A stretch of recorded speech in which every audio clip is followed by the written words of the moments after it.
Hello dear student, welcome to Swami Vivekananda technique tutorial and myself doctor Rahul Kumar. So बच्चों, आज जो हम लोग पढ़ाई करने वाले हैं, क्लास 12 फिजिक्स चल रही है हम लोगों की, जिसमें हम लोग फर्स्ट चैप्टर स्टार्ट कर दिए हैं इलेक्ट्रोस्टैटिक की, इलेक्ट्रिक चार्जेस एंड फील्ड। सो बच्चों, यदि इससे पहले की वीडियो, इससे पहले के लेक्चर्स को यदि मेरे नहीं देखे हो इलेक्ट्रोस्टैटिक्स की, सो जा करके मेरे चैनल को सब्सक्राइब करके उसके ज़रूर से पहले देखो। लेक्चर नंबर 1, 2 एंड 3 तीन लेक्चर है अभी तक। सो लेक्चर नंबर 1 एंड 2 में मैंने चार्ज के बारे में डिस्कशन किया हूँ, और लेक्चर नंबर 3 में मैंने कूलम्ब्स लॉ इन इलेक्ट्रोस्टैटिक्स का स्केलर फॉर्म को डिस्कशन किया हूँ। सो अभी जो टॉपिक है, ये Coulomb's law in vector form. So इस टॉपिक को समझने के लिए पहले लास्ट लेक्चर को देखना बहुत जरूरी है, क्योंकि उसमें मैंने क्लियरली डिस्कशन किया हूँ कि what is Coulomb's law and where Coulomb's law is applicable. So बच्चों, फटाफट से उस वीडियो को देखो। अभी जो हम लोग स्टार्ट कर रहे हैं Coulomb's law in vector form. So इसका क्या इंपॉर्टेंस है, ये वेक्टर फॉर्म का मीनिंग क्या है, ये सारा डिस्कशन अभी मैं क्लियर करूंगा। तो बच्चों, फटाफट से नोट्स बनाना शुरू करो। सो कूलम्ब्स लॉ का यदि बात करते हो बच्चों, कूलम्ब्स लॉ तो वो तो समझ चुके हो कि कोई भी चार्ज है, कोई भी दो हम लोग चार्ज बड़ी सिंपली बात कर सकते हैं, वो तुम्हारा अनलाइक हो या लाइक हो, उससे मतलब नहीं है वो रिपल्सन भी हो, अट्रैक्शन हो। तो फोर्स का मैग्नीट्यूड का जो बात करते हैं तो कूलम्ब्स ने 1/4 एप्सिलॉन नॉट Q1 Q2/r²। अभी हम लोग जो बात करेंगे यहाँ पर कि वेक्टर रिप्रेजेंटेशन। सो वेक्टर का मीनिंग क्या होता है बच्चों, पता ही होना चाहिए। सिंपली हम लोग वेक्टर का मतलब क्या समझते हैं कि वेक्टर क्या है, कौन सा क्वांटिटी है कि which has magnitude as well as direction, जिसमें मैग्नीट्यूड और डायरेक्शन दोनों हो, वो वेक्टर क्वांटिटी होता है। तो अभी हम लोग फोर्स का रिलेशन, फोर्स का अट्रैक्शन, रिपल्सन, डायरेक्शन, सारा चीज़ को अभी हम लोग Coulomb's law in vector form में क्लियर करते हैं बच्चों, ठीक है। तो देख सकते हो, मैंने बात किया Coulomb's law in vector form. So यहाँ पर भी मैंने बात किया कि सपोज यहाँ पर हम लोग 2 पॉइंट चार्ज ले रहा हूँ, देख सकते हो Q1 एंड Q2, दो चार्ज है हम लोग के पास Q1 एंड Q2। सो अब यहाँ पर जो बात कर, दोनों का सेपरेशन डिस्टेंस हम लोग ले लिए हैं, क्या है कि R है, ऑलरेडी डिस्कस कर चुका है सब के बारे में लास्ट लेक्चर में। अब यहाँ पर डायरेक्शंस का बात करते हैं बच्चों, डायरेक्शन। सो देखो Q1 and Q2। So Q1 के कारण देखते हो इसमें जो Q1 का बात करते हैं तो ये Q2 Q1 मतलब Q1 जो देख रहे हैं, Q2 जो है Q1 में जो फोर्स लगाएगी वो F12 है। मतलब हम लोग बात सिंपल बोलेंगे कि Q1 में जो force on charge Q1 due to charge what, simple में लोग बात सकते हैं Q2 के कारण। आप यदि F21 का बात करते हैं तो F21 क्या है बच्चों, फोर्स ऑन चार्ज Q2 किसके कारण, ड्यू टू चार्ज Q1 के कारण। देख सकते हो, सिंपली मैंने इसको डिस्कशन किया हूँ। अब बात करता हूँ, यदि ये सब देख सकते हो ये क्या है, यूनिट वेक्टर है। मैं थोड़ा सा सिंपल डिस्कशन कर दूंगा यूनिट वेक्टर के बारे में, यदि तुम लोग 11th में नहीं पढ़े हो अच्छे से।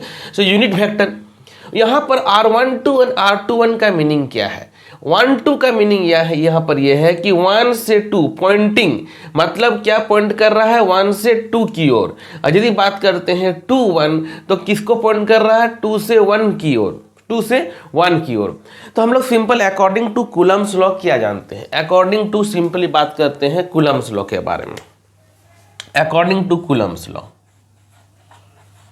ये आज टॉपिक पूरी अच्छे से क्लियर हो जाएगी। वेक्टर फॉर्म में सबको डर लगता है कि कैसे रिप्रेजेंट कर गया, क्या हो गया, अकॉर्डिंग टू कूलम्ब्स लॉ। लेकिन आज ये लेक्चर देखने के बाद तुम लोग को सारी कन्फ्यूजन दूर हो जाएगी। सो अभी हम लोग बात कर सकते हैं कि सिंपली यदि मैग्नीट्यूड का बात करते हैं बच्चों, मैग्नीट्यूड है ना, मैग्नीट्यूड का यदि बात करते हैं हम लोग। सो मैग्नीट्यूड में तो हम लोग पता है कि सारे बराबर होती है। Magnitude F12 is equal to F21, simply बात करेंगे क्या होता है ये पता होना चाहिए, 1/4 एप्सिलॉन नॉट। यदि ये नहीं पता है तो लास्ट लेक्चर पे जाके देखो, Q1 Q2/r², देख सकते हो बच्चों। अभी मैंने सिंपल मैग्नीट्यूड का बात किया वहाँ पर, ये क्या है, दोनों फोर्स मैग्नीट्यूड का बात कर रहा हूँ कि 1/4 epsilon not. What is this epsilon not, this is absolute permittivity in free space. Not का मतलब यहाँ पर वैक्यूम और फ्री स्पेस डिस्कस कर चुका हूँ। Q1 Q2/r², दोनों चार्ज का जो प्रोडक्ट और ये जो distance between the inversely proportional का स्क्वायर, मतलब इनवर्स स्क्वायर लॉ। सो ये है बच्चों कूलम्ब्स लॉ। बेसिक बात कर रहे हैं, जो मैग्नीट्यूड का बात कर रहे हैं, यहाँ पर क्या देख रहे हैं, सिंपली मैग्नीट्यूड का बात कर रहे हैं। अब हम लोग जो बात करेंगे डायरेक्शंस का, तो देख सकते हो ना, यदि मैं बात करता हूं कि R12 क्या है, R12 का मीनिंग क्या है, सिंपली R12। तो यहाँ पर यदि हम लोग बात करते हैं कि R12 ये यूनिट कैप का मतलब क्या होता है, यूनिट वेक्टर। सो 1 से 2 का मतलब क्या हो गया कि unit vector pointing from charge Q1 to Q2। ये क्या है बच्चों, unit vector Poynting Q1 to Q2। तो सिमिलरली R21 को क्या बोल सकते हैं कि यूनिट वेक्टर क्या, pointing Q2 to Q1। R12 देख रहे हो, R12 1 से 2 की ओर पॉइंट कर रही है, 2 1 मतलब किधर पॉइंट कर रही है, 2 से 1 की ओर, 2 से 1 की ओर। सो ये जो F12 के साथ में डायरेक्शन कौन है, यूनिट वेक्टर R21, और F21 के साथ में कौन सी डायरेक्शन है, R12। देख सकते हो, पहले तो ये सब जानना बहुत जरूरी है, क्योंकि वेक्टर फॉर्म में यही सब का तो मीनिंग है, डायरेक्शंस क्या है, डायरेक्शंस के बारे में। सो देख रहे हो, ये मैग्नीट्यूड का बात मैंने कर दिया कि कूलम्ब्स लॉ में सिंपल जो मैग्नीट्यूड है। तो बच्चों मैं अभी क्या कर रहा हूं कि एक फोर्स के ले रहा हूं, सिंपल F12 को मैं देखता हूं, अभी वेक्टर फॉर्म में रिप्रेजेंट कर रहा हूं, किसको, F12 को। तो तुम लोग इसको नोट कर सकते हो, फटाफट से इसको नोट करो, इसको फटाफट से नोट करो, स्क्रीनशॉट ले लो।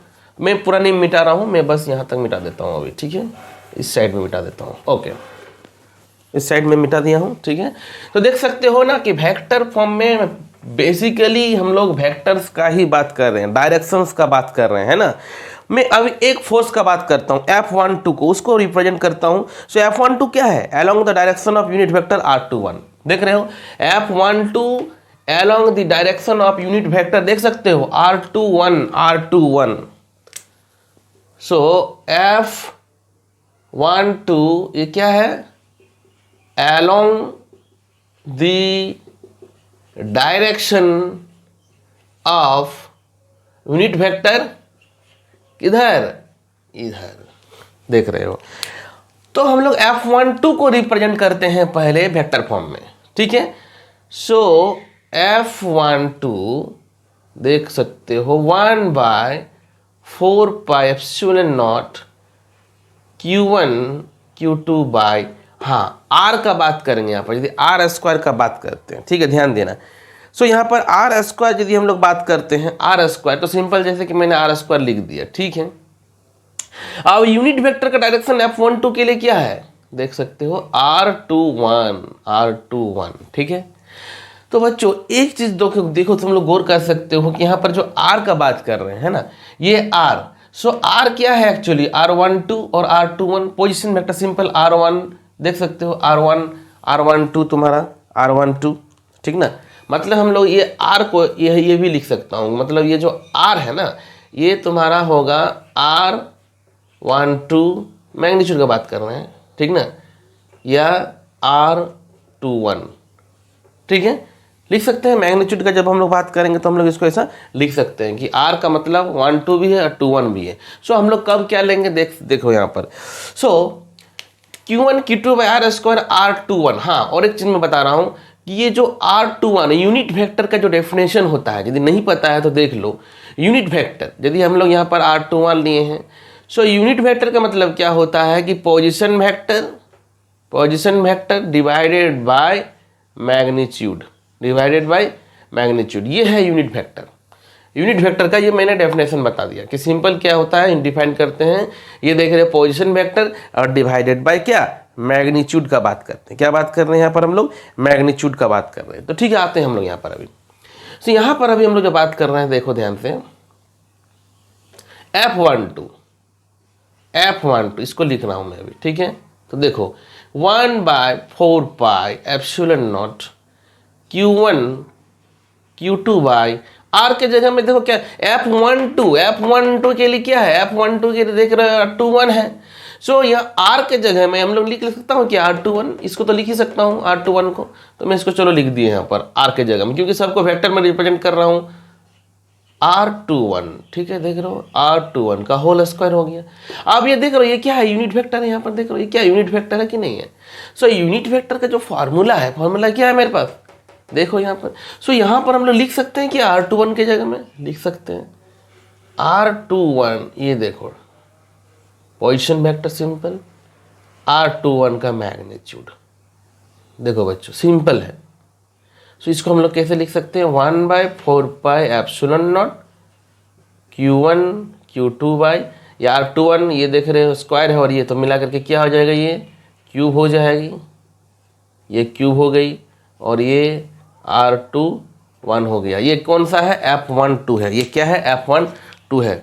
तो देख रहे हो ये जो है बेसिक थोड़ा सा जानना जरूरी है, ये बेसिक को साइड में लिख लो, ठीक है। तो देख रहे हो ये F12 हो गया, ये क्या हो गया F1 और ये 2। सो सिमिलरली यदि हम लोग बात करेंगे कि F21 का, तो F21 में क्या करेंगे, F21 में क्या करेंगे, F21 में जब हम लोग F2 मान लेंगे तो यहाँ पर क्या हो जाएगा, R12 हो जाएगी ना।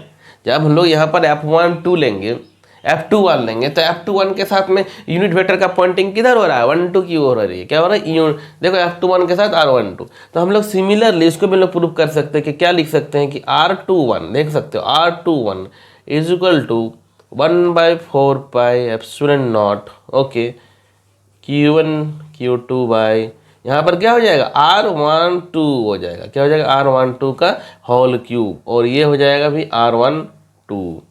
तो ये क्या हो गया हम लोगों का कि जो फोर्स को रिप्रेजेंट किया है वेक्टर फॉर्म में, इसको हम लोग बोल सकते हैं क्या, Coulomb's law in vector form. यही हम लोग बात करेंगे क्या कि जो कूलम्ब्स लॉ ने फोर्स का मैग्नीट्यूड के बारे में दिया, वो कूलम्ब्स लॉ को हम लोगों ने यहाँ पर वेक्टर फॉर्म में रिप्रेजेंट कर दिया, Coulomb's law in vector form, Coulomb's law in vector form. तो देख सकते हो Coulomb's law in vector form. So देखो इसमें है क्या, एक्चुअली कूलम्ब्स लॉ के बारे में तो मैंने क्लियर डिस्कशन किया हूँ लेक्चर में, लास्ट लेक्चर में, उसको जाकर जरूर देखो। वेक्टर में हम लोग सिंपली क्या, क्योंकि वेक्टर रिप्रेजेंटेशंस का बात कर रहा हूँ, डायरेक्शंस का बात कर रहा हूँ, तो कूलम्ब्स में हम लोगों ने कूलम्ब्स लॉ को कैसे रिप्रेजेंट किया हूँ वेक्टर फॉर्म में, देख सकते हो। सिंपल वेक्टर का कॉन्सेप्ट हम लोगों को आना चाहिए, और नहीं भी आया तो कोई बात नहीं, मैंने सिंपल से बता दिया यहाँ पर, simple unit vector position vector का ही कॉन्सेप्ट है, ज़्यादा कुछ वेक्टर भी नहीं है। तो इसको नोट डाउन करो, इसको तुम लोग स्क्रीनशॉट लो। मैं अभी तुम लोग को इंपॉर्टेंस बता रहा हूँ कि कूलम्ब्स लॉ जो वेक्टर फॉर्म में इसका क्या इंपॉर्टेंस है ना। तो कूलम्ब्स लॉ का वेक्टर फॉर्म में क्या इंपॉर्टेंस है, तो इसको तुम लोग नोट डाउन कर लो, ये स्क्रीनशॉट लो। सो कूलम्ब्स लॉ का इंपॉर्टेंस क्या है, तो कूलम्ब्स लॉ का इंपॉर्टेंस तो बेसिकली हम लोग वेक्टर फॉर्म में वो डायरेक्शंस का ही बात करते हैं बच्चों, डायरेक्शंस का बात करते हैं। तो क्या है इंपॉर्टेंस, देखो Coulomb's law, importance of Coulomb's law in vector form, क्या इंपॉर्टेंस है। देखो ये जो अभी लेक्चर देखने के बाद तुम लोगों को डर मिट जाएगा कि वेक्टर फॉर्म में क्या होता है, क्योंकि मैं अक्सर देखा हूँ बच्चों को वेक्टर फॉर्म जैसे ही बोलता हूँ तो डर लगता है। कूलम्ब्स लॉ पूछता हूँ तो ठीक है, लेकिन बोलता सर समझ में ही नहीं आ रहा है, क्या डायरेक्शन ले रहे हैं, क्या नेगेटिव हो रहा है, किधर जा रहा है। लेकिन ये लेक्चर देखने के बाद तुम लोगों को ये कन्फ्यूजन सारा दूर हो जाएगा बच्चों, ठीक है। So importance of Coulomb's law in vector form, importance, क्या इंपॉर्टेंस है of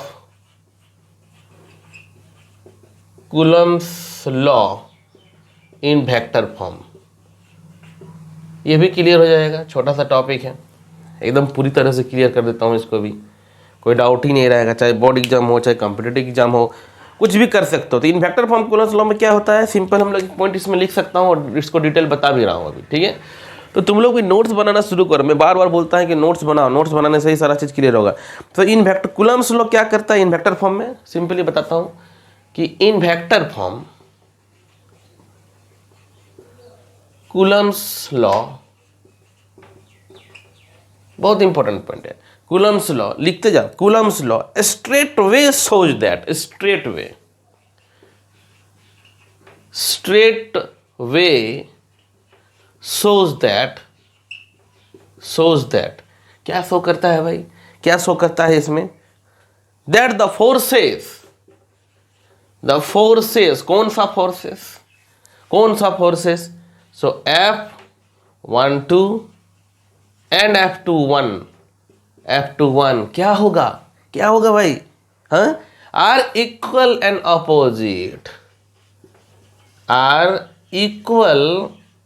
opposite, बहुत सिंपल है, बहुत ही सिंपल, ठीक है। तो कैसे करता है तो ये भी बता देता हूँ, मैं ड्राइव भी कर देता हूँ। देखो ना, यदि हम लोग बात करता हूँ कि R12 है ना, तो इसका यदि हम लोग वेक्टर का बात करते हैं, डायरेक्शन तो अपोजिट है ना, तो इसको R21 ऐसे भी लिख सकते हैं कि नहीं, लिख ही सकते हैं। दोनों क्या है, अपोजिट है कि नहीं, दोनों अपोजिट है।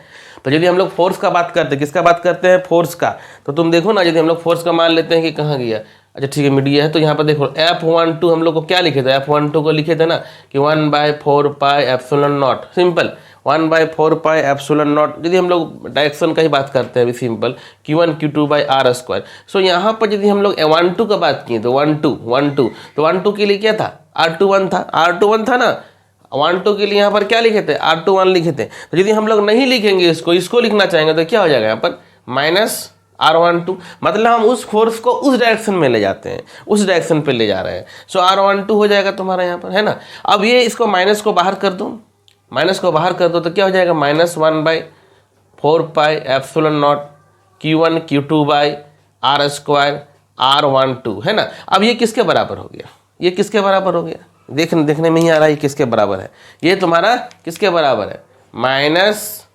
-F21, है ना। तो हम लोग सिंपली यहाँ से पता कर सकते हैं कि F12 जो है वो अपोजिट है, इक्वल एंड अपोजिट है। देख रहे हो दोनों फोर्स जो है स्ट्रेट वे हम लोग सिंपली पता कर सकते हैं वेक्टर फॉर्म से कि दोनों फोर्स क्या है, इक्वल एंड अपोजिट है, दोनों फोर्स क्या है, इक्वल एंड अपोजिट है। बात समझ में आ ही गया होगा तुम लोगों को, ठीक ना। सो अब जो है कि ये देख रहे हो वेक्टर फॉर्म का इंपॉर्टेंस क्या हो गया कि सिंपल दोनों फोर्स तो हम लोग आसानी से equal and opposite straight way simply show कर सकते हैं, क्या है कि इक्वल एंड अपोजिट है। अब आते हैं जैसे हम लोग नेक्स्ट पॉइंट का बात करते हैं कि भाई कूलम्ब्स लॉ के वेक्टर फॉर्म में नेक्स्ट पॉइंट में हम लोग इंपॉर्टेंट क्या है। तो ये तो सिंपल है, हम लोग बात यहाँ पर बोल रहे हैं कि दो चार्ज है, दोनों में जो इलेक्ट्रोस्टैटिक फोर्स हो रहा है, दोनों में जो इलेक्ट्रोस्टैटिक फोर्स हो रहा है, देखो तुम लोग इसको नोट डाउन करते जाओ और स्क्रीनशॉट भी लेते जाओ। जो हम लोग बात कर रहे हैं क्या कि सिंपली इलेक्ट्रोस्टैटिक फोर्स का बात करते हैं दो चार्जेस के बीच में। तो ये क्या है, ये सेंट्रल फोर्स है, सेंट्रल फोर्स, ये भी पता चल रही है कि सेंट्रल फोर्स। तो अब मन में तुम लोग का ये आ रहा होगा भाई सर जो बोल रहे हैं सेंट्रल फोर्स होता क्या है ना, सेंट्रल फोर्स क्या होता है। तो सेंट्रल फोर्स का मीनिंग सिंपल है, क्या है, सिंपल क्या है, यदि it act along the line joining the two charges, एक लाइन पे। यहाँ पर क्या हो रहा है देख सकते हो ना कि Q1 Q2 है ना, F12 F21, it act along the line joining the two charges. Central force मतलब सिंपल सा कॉन्सेप्ट है, तुम लोगों को उसको डायरेक्शन को डायग्राम को नहीं मिटा रहा हूँ, मैं इसको मिटा रहा हूँ, ठीक है। तो मैं यहाँ पर सिंपल वे में तुम लोगों को बस लिख देता हूँ कि क्या है सेंट्रल फोर्स, क्या है ना, सेंट्रल फोर्स क्या है। तो सेंट्रल फोर्स मतलब क्या होता है कि it act along the line joining the two charges. Simply बात कर सकते हैं कि दूसरा पॉइंट में it act along the line joining the two charges, line joining the two charges, ठीक ना। इसी को हम लोग क्या कहते हैं कि central force, central force. So Coulomb's law in vector form में हम लोग को पता चल ही रहा है कि सिंपल फोर्स जो है एक ही लाइन जॉइनिंग में बात कर रहे हैं हम लोग। सो F12 F21 का इक्वल एंड अपोजिट वो भी समझ में आ गया, वेक्टर फॉर्म में भी रिप्रेजेंट कैसे करते हैं तो देख लो आराम से, सिंपल सा कॉन्सेप्ट है, ठीक ना। तो आगे हम लोग इसको बढ़ेंगे Coulomb's law in vector form में। तो आज ये टॉपिक क्लियर हो गया, ये टॉपिक क्लियर हो जाने के बाद हम लोग नेक्स्ट क्लास में अब जो है कि डिस्कशन करेंगे फिर से कुछ नए टॉपिक के साथ में, ठीक है। सो बच्चों क्या करो कि तुम लोग जो है लास्ट वीडियो सब जरूर देखो, मेरा लास्ट वीडियो में मैंने क्लियर बताया हुआ सब कुछ, ठीक है। सो ये वेक्टर फॉर्म जो है क्लियर हो गया। तो बच्चों जो है कि 1 बाय 1 करके अभी जो है तुम लोग नोट्स बनाना शुरू करो। मैं बार बार क्यों बोलता हूँ, क्योंकि बच्चे लापरवाही करते हो तुम लोग। और देखो क्या है कि एक्चुअली तो तुम लोग को पता है कि विदाउट स्ट्रगल कुछ होगा नहीं, तो मेहनत करो, मन से करो, घर में बैठ करके आराम से एक एक कॉपी में एकदम नोट्स बनाओ, अलग अलग कॉपी में नोट्स बनाओ एकदम।